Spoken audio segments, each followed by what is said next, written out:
आमदार असो नसो, जो माणूस इतका महाराष्ट्राच्या मागे उभं राहिला, त्याच्या मागे मराठी माणूस म्हणून मला उभं राहणं अनिवार्य होतं आणि तेच मी करते.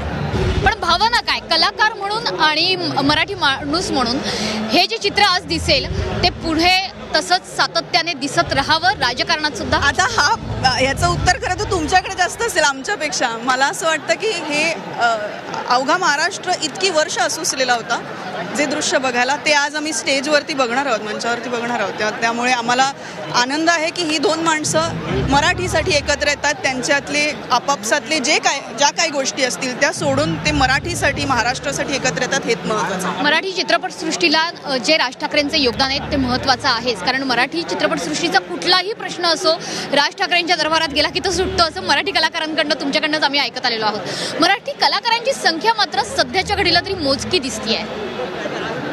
मी वैयक्तिक माझ्याविषयी बोलू शकते. मी बाकी माणसं का नाही आली याच्यावरती मी कसं काय बोलू शकेन. मी आली आहे त्यामुळे मी निश्चित त्या मराठीसाठी, महाराष्ट्रासाठी, महाराष्ट्राच्या मागे आणि मराठीच्या अट्टहासासाठी उभी आहे. एवढं आवाहन कराल सहकाऱ्यांना तुमच्या?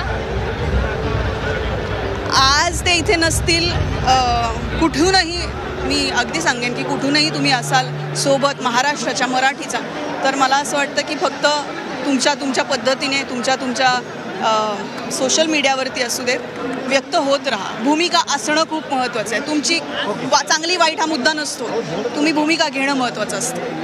त्याच्यामुळे तेजस्विनी पंडित जसं म्हणतात की कलाकारांनी भूमिका घेणं हे महत्त्वाचं आहे आणि म्हणूनच भूमिका घेणारे कलाकार आज इथे उपस्थित होतील.